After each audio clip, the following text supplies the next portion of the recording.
now releasing all goblins.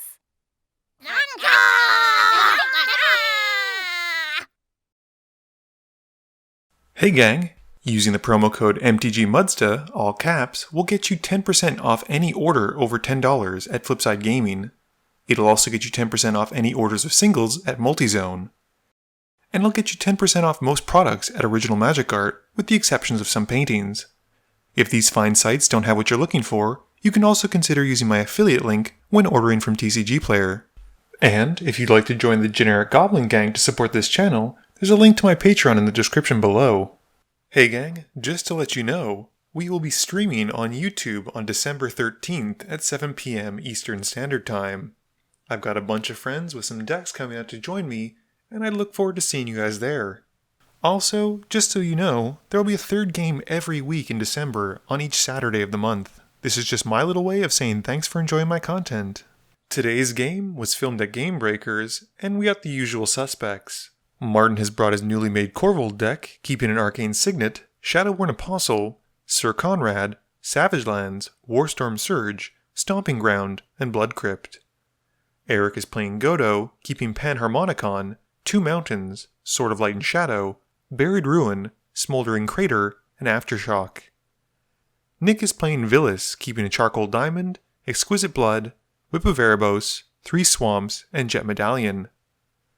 Ben is playing Aminatou, keeping a Massacre Worm, Silumgar's Command, Meandering River, Watery Grave, Barren Moor, Drowned Catacomb, and a Dimir Signet. Martin wins the die roll and starts us off. Martin plays a tapped Savage Lands. Eric plays a Smoldering Crater. Nick plays a Swamp. Ben plays a tapped Meandering River. Martin plays a tapped Stomping Ground, and he casts his first Shadowborn Apostle. Eric plays a Mountain, and we see a Blade of Selves. Nick plays a Swamp, and he casts a tapped Charcoal Diamond. Ben plays a tapped Watery Grave. Martin plays a tapped Blood Crypt, and casts his Arcane Signet. The Signet is then tapped for another Shadowborn Apostle, and Martin moves to combat, swinging the first Apostle at Eric for 1. Eric plays a Mountain, and casts his Judge Foil Sword of Light and Shadow. Nick drops a Swamp and casts Jet Medallion. He then pays 1 for Night's Whisper, losing 2 and drawing 2 cards. One of them must have been a Soul Ring because he then plays that too. Ben plays a Drowned Catacomb and casts his Commander. He upticks her, drawing a card and then putting one from his hand back on top. Martin draws and heads at Aminatou with his 2 Apostles and passes. Eric plays a Buried Ruin and passes. Nick plays another Swamp, super unoriginal Nick, and casts a Cryptcast. This then lets him pay for a Vilis, and he still has 1 floating. He uses the 1 floating to activate Vilis' ability, killing a Shadowborn Apostle, losing 2 life, which in turn lets him draw 2 cards from Vilis' other ability. Ben plays a Mystifying Maze and drops a Dimir Signet. He upticks his Commander, drawing 1 and putting 1 back. He then plays an Oath of Liliana, which forces the board to sacrifice a creature as he passes turn.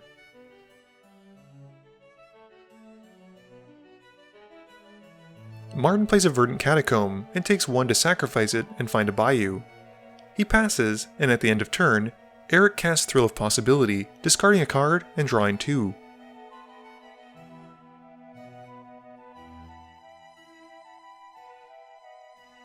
Eric plays a Mountain for turn, and pays 5 for Mana Geyser. This gives him enough to cast Meteor Golem, who crashes onto the field and blows up Vilis. Nick has enough mana after he plays a Swamp to cast a Doom Whisperer, and then an Exquisite Blood. Ben plays a land, and upticks Aminatou. At the end of turn, Martin flashes in Dictate of Erebos. Martin plays an Eternal Witness in his main phase, returning to hand his Catacomb which he plays. He passes, cracking it to find a land. Eric pays the equip cost to put the Blade of Selves onto his Meteor Golem, and declares he's heading to combat. Before declaring attackers, Ben uses this as a chance to cast Silumgar's Command, bouncing the golem back to Eric's hand and gives the Eternal Witness -3/-3. With the Witness dying, the Dictate triggers, and Nick responds to this by losing 2 life to activate the Whisperer and surveilling 2. He puts 1 card to bin and keeps the other on top, and then basically the board gets wiped of creatures, and Eric passes turn. Nick plays a Cabal Stronghold and recasts Vilis before passing to Ben. Ben plays an island, and once more upticks his commander. He draws 1 and puts 1 back from his hand, and passes. Martin plays a Bloodstained Mire and drops Warstorm Surge. He then cracks the Bloodstained Mire for a land as he passes turn. Eric draws and plays a Panharmonicon, passing. At the end of turn, Nick activates Vilis to give itself -1/-1 until end of turn. He loses 2 life and draws 2 cards as a result of the life loss. Nick plays a Swamp and plays out a Whip of Erebos.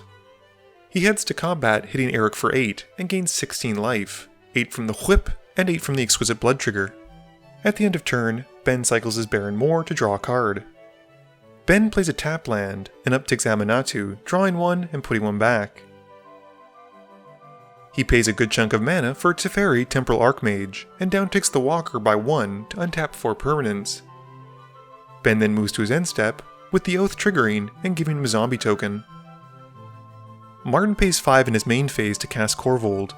The dragon enters, and Martin stacks his triggers to resolve Korvold before the Warstorm Surge. He sacrifices a Taiga, drawing a card and putting a +1/+1 counter onto his commander. He then has the Surge deal 5 to Teferi, and Martin passes.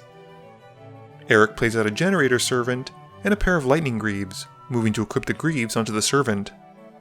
Before this is finalized, Nick responds to the equip by activating Vilis to give the Servant -1/-1 and take it out, while losing 2 life and drawing 2 cards. Nick plays a Swamp and casts his own Greaves, equipping them onto Vilis, who unlike the Servant, isn't instantly murdered. Nick then hits Aminatou, taking her out and gaining 8 life. In his second main phase, Kalitas then joins the party, and he gets some hand-me-down boots from Vilis before Nick passes turn. Ben plays another island and once again casts his commander. He downticks the Walker to flicker the Oath, which comes in and forces his opponents to sacrifice a creature. With Korvold heading to the command zone, there's no Dictate trigger, and Nick only has to sacrifice 1 creature, saying goodbye to Kalitas. Moving to combat, Eric then gets a kiss from Ben Zombie. Martin casts a Chromatic Lantern in his main phase and passes.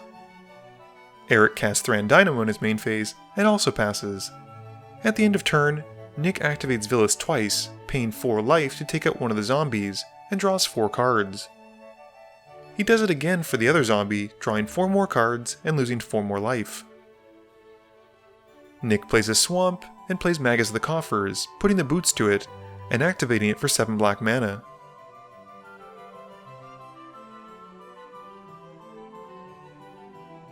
Nick uses some of it to activate his Cabal Stronghold, jumping up to 11 black mana, 8 of which is then put into Kuro Pitlord, and Nick then drops a Venser's Journal. Nick then puts the Greaves onto Kuro and swings both demons at Eric, gaining 34 total life between the Whip and Exquisite Blood. He then passes. Ben plays a Command Tower, down-ticking Aminatou to flicker the Oath again. Nick sacrifices his Magus as a result, and Ben then passes. Martin prays to the magic gods and finds what he's looking for. He casts a Thrumming Stone in his main phase, and casts Shadowborn Apostle, which has Ripple 4. He reveals the top 4, and finds one. The second copy has Ripple as well, and it finds 2 more, putting 2 more Ripple triggers onto the stack. The first one finds another one, gaining another Ripple, making it 2 still. He unfortunately whiffs on the first one, and then hits 1 more in the second. He then gets another 1 from that one, and then 2 more. Then another 2, then another 1, then whiffs, and then another 1, and then whiffs. In the end, he puts enough to take Eric out, which has Nick gain that much life, and the rest goes at Aminatou to send her to the command zone. Martin then activates the first set of 6, which puts to stack a bunch of Dictate of Erebos triggers. Nick responds to the last one on the stack, meaning the first one to resolve, and activates Kuro 7 times to kill the remaining Shadowborn Apostles. He loses 7 life, but does draw 7 cards. They then resolve the Dictate triggers with Nick losing all of his creatures, while Martin gets to go and find a demon. He grabs a Runescar demon and puts it to the field, tutoring for a card, and dealing the damage to Ben with the Warstorm Surge trigger. Nick gains 17 life on his upkeep to the Venser's Journal trigger, and plays a Bojuka Bog to exile Martin's Yard. He then casts a Burnished Heart, and sacrifices to find 2 swamps before activating his Cabal Stronghold for 9. He pays 5 into it for Kakusho, and then victimizes the dragon. Nick gains 10 life from Kakusho's draining, and then another 10 life from the Exquisite Blood. This has Nick bring back Vilis and Calatus from the yard tapped. Nick then plays out the mono-black all-star, lovingly named Gary the Grey Merchant of Asphodel, who comes in and drains Nick's opponents for 10. This has Nick gain 20 life from the Merchant, and then another 20 life from the Blood trigger. Nick then moves the boots onto Calatus, and passes. Ben plays a Vivid Creek, and plays a Clever Impersonator, who comes in as a copy of Nick's Exquisite Blood, and he passes turn. Martin draws, and heads to combat. He swings the Runescarn Demon at Ben, who before damage is dealt, responds with a comeuppance. This has the demon deal damage to itself, and it dies, or rather, is exiled to Calatus and gives Nick a zombie token. Martin then casts Damnation, which wipes the board, and he follows up with a Shadowborn Apostle, but sadly whiffs on Ripple 4. He deals 1 to Ben, which has Nick gain 1 life. Nick gains another 14 life on his upkeep to Venser's Journal trigger, and draws. Nick then plays a Swamp, and activates his Whip, bringing back the Magus of the Coffers.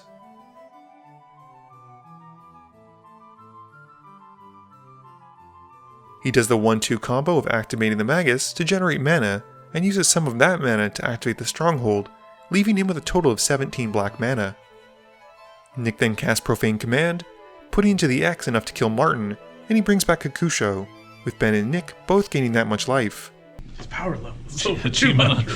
Nick then puts the Greaves onto Kakusho, and hits Ben for 5, gaining 10. He passes. Ben draws, and passes. Nick gains 13 more life from the Venser's Journal, and it's frankly absurd how high his life total is right now. Nick then activates a Stronghold, and taps a land to recast Vilis again. He moves the boots to his commander, and swings Vilis and Kakusho at Ben. Ben uses his maze to untap Kakusho, and takes 8 commander damage with Nick gaining 16 life from the Whip and Exquisite Blood triggers. Ben then casts Blue Sun Zenith, where X is 3 to draw 3 and shuffle the card into his library, while Nick plays out a Wayfarer's Bauble, Blood Artist, and Swiftfoot Boots. He moves the boots onto the Blood Artist, and passes. Ben plays a Swamp and drops Massacre Worm. This kills Nick's Blood Artist, who dies, and drains Ben for 1, and Nick also gains 1 from the Blood trigger, and 1 from the Blood Artist trigger, but then Nick loses 2 from the Massacre Worm on Death trigger, and Ben gains 2 life from his copied Exquisite Blood. He passes, and at the end of turn, to complicate my life further, Nick loses 10 life to give Kakusho -5/-5, draw 10 cards, and Ben gains 10 life. With Kakusho then dying, Nick then gains 5 life from the Death trigger, and 5 life from the Blood trigger. Also, Nick then loses 2 more life, which has Ben gain 2 life from the Massacre Worm trigger seeing a creature die, working in tandem with the Exquisite Blood trigger. I think my brain just melted.